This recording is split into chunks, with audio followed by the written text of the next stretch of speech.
The idea of having and giving importance to student voice should never be missed. We talk that about, in schools we talk about student voice, right? So today we have gathered students from across school, and we also have a representation from a higher education college, but she's a student. We have gathered them together. The topic is very, very broad. It's known as You Are the Future of India, Entrepreneur Nation Builder. And what I told them is, you talk, how do you see the future to be? Now with so much information available, you know what could happen, what kind of careers might come in the future, how is the environment going to take up, how is AI going to come in, how is technology going to change, and so many things happening in the world. And you are the future of India. So you start talking about how do you see the future coming up, as a student. Please, over to you. First of all, a very good morning to all the dignitaries present. I see the future moderating as we move through the time. And the present schools are changing their facilities according to the future that is coming up and preparing us students for the coming future. Good afternoon, everyone. I am Shri Vedhanth from Silver Oaks, Kukatpally. So when I think about the future, I see a future wherein I am not afraid of me being jobless or insecure in my life.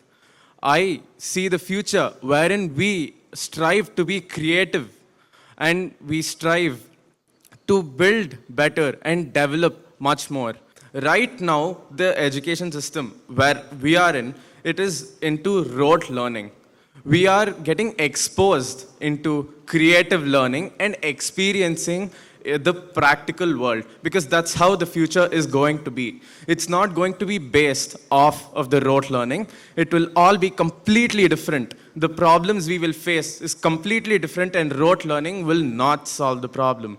Namaste everyone, I'm Sreshta posani from 9th grade, Sri Universal School, Hyderabad. I absolutely agree with what Vedhanth just said here. The future that I want to see has just 3 simple things. One is that students should be able to have options in what they want to do in the future.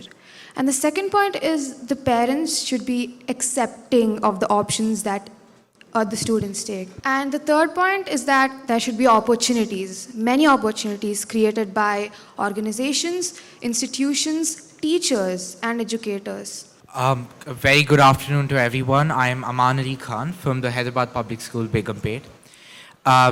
Respected moderator, I'd like to take a bit of an issue with the topic we have today and maybe rephrase it a little. So instead of you are the future entrepreneur nation builder, I think it should be you are the present entrepreneur nation builder. And that's not just a change in rhetoric, I think. That stands for something more than just the rhetoric within. And that just goes to say how much us students are being involved in what is happening in the world. I'm not talking about how many of us are getting ourselves involved, because there are lots of us who do that, but how many of us are being welcomed into the world as we are right now to get hands-on experience right now. Greetings to all. My name is Lalith of grade 10. I'm studying in Meridian School, Kukatpally. And today here, I agree with all the points that my fellow panelists have made. And I like to think and make a point that the future that we are moving towards will not be that of just careers and paths and so many other things, but of problem solvers and critical thinkers. There won't be just engineers, medical professionals and builders, but there'll be problem solvers who look at the world and see that there is still something to improve for it. And that is what I think should be the main point here, how entrepreneurs in the world today are solving problems that they see fit and that they think that should be solved are not being solved by the major companies throughout. And that is what I think is prevalent in today's time, that students must be given the opportunity to learn and see different perspectives of a problem and know how to solve it in a way that they see fit. I think we should take a good long look at our past and our present.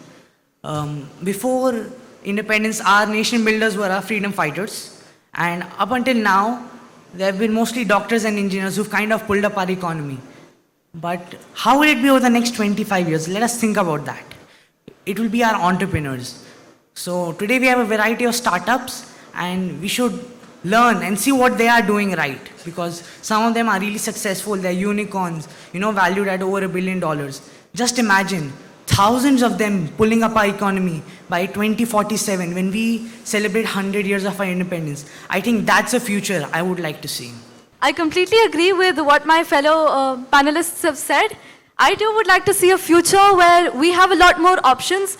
We are not merely limited to one or two career choices. We are not worried about whether we will have financial stability in these career options. And I also believe in teaching students in ways that would expose them to how things work practically rather than just in theory. Good afternoon, I'm Akhil Burra from Gitanjali Senior School, Begumpet. I truly think the future is now. I mean, the fact that we're all sitting here as students is a testament to the fact that India is changing. In the future, I want to see an India and Indians who are willing to take risks. We have been obsessed with getting those sweet government jobs or going to IITs and IIMs, where in India there are like 300 people at the starting line and only one gets to finish. I want to see that change. I want to see more videographers. I want to see YouTubers. I want to see content creators. And I want to see entrepreneurs. Entrepreneurs who just don't build businesses to generate wealth, but entrepreneurs who have a dream of creating a better society. And I want to see a country where the 5th largest global economy in the world's wealth percolates to every single person in our country. And that is the future we need to build as students here. Good afternoon, everyone. I'm Rushitha. I'm studying at Azim Premji University. I'm majoring in economics. I think there's been a lot of discussion around more opportunities being created in the future and students wanting to pursue their passions. And I think the very answer to that is the topic today, entrepreneurship. I'd like to elaborate a little bit more on what entrepreneurship circulates around, which is basically closing institutional voids. And I think the answer to creating more opportunities and to be able to facilitate our future and grow as a country would be to step up as entrepreneurs and create those opportunities ourselves. What I liked is you spoke from your heart, right? You know the challenges which we are facing right now, both as schools, as an economy, as a world. You know the kind of challenges. The type of leaders which we are generating right now, right? We have Elon Musk driving an organization. I want to ask you, how do you find Elon Musk's leadership from your point of view? I think we can all understand that Elon Musk might have gone too far. I think we need companies and we need leaders who really take care of workers below them. I'm sure you've heard of the LinkedIn post where the CEO of some company said we want employees who work for 20 hours a day. I think we need entrepreneurs now who don't just think about, profits. We need entrepreneurs who think about their employees. We need entrepreneurs who think about society. The auto industry has been following the same thing for the past 100 years, that is on internal combustion. And you see Tesla, which was just formed in 2008, make manufacturers like Mercedes, which were producing since the 1800s, change their mindset, move to electric. And that has fully changed the way governments think as well. They're having tax exemptions for electric vehicles. And his leadership, the way his company influences how the world economy actually acts, it's quite respectable. At the end of the day, I think what we should feel proud of is not the success or the profits that we've making through our startup or business. It should be because of the satisfaction that we feel that we have made a difference in the world, the change that we've brought to this world, and how we've made the lives of millions of people easier. The company I would like to share about is in Infosys. I have heard that it has started with 4 computers in a single room, but now it is one of the biggest software companies in the world. Instead of many people going from here with their skill to abroad for sharing their skill and improving the resources of other countries, people like Narayana Murthy, who is the chairman of Infosys, have worked in this country itself and improved the software of the entire world and added to the economic growth of our country and created many job opportunities for the unemployed in our country itself. When we talk about someone like Narayan Murthy or someone like Ratan Tata, we see that their education journeys expand way beyond just their schools or just their universities. So this whole idea of learning from different subjects, learning from different sources, that's something that I think the school level education system in India should seek to integrate. You think schooling will reach such a stage where you will also get an opportunity to teach your teachers? I think we are every day. I mean, our teachers. Very good, very good.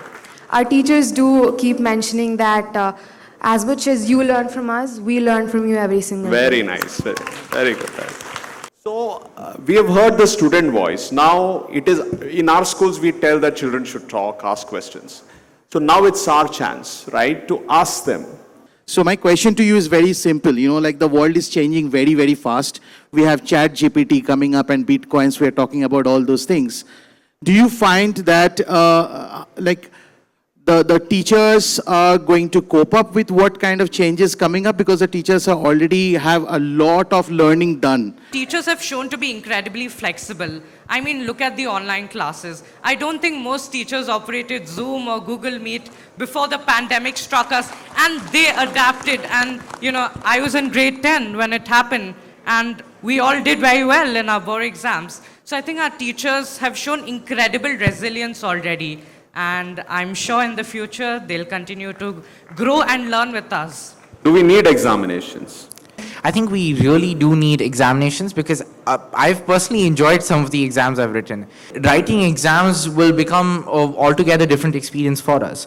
If we make classrooms a little more engaging, we are already making it so engaging, but maybe just a little more engaging, maybe inculcate a little more interest into students, maybe allow them to pick subjects that are of interest to them, then that really changed the whole idea behind why we have exams. And then we all will start enjoying it. Yeah, I was just going to talk about the method of assessment. I think assessing things is very important, because the main idea of why we conduct exams is to understand how much you've learned or how much you've understood. So I feel like there's many ways to do it, rather than sitting down for 3 hours and writing down whatever you remember from what you've learned over the past month or so.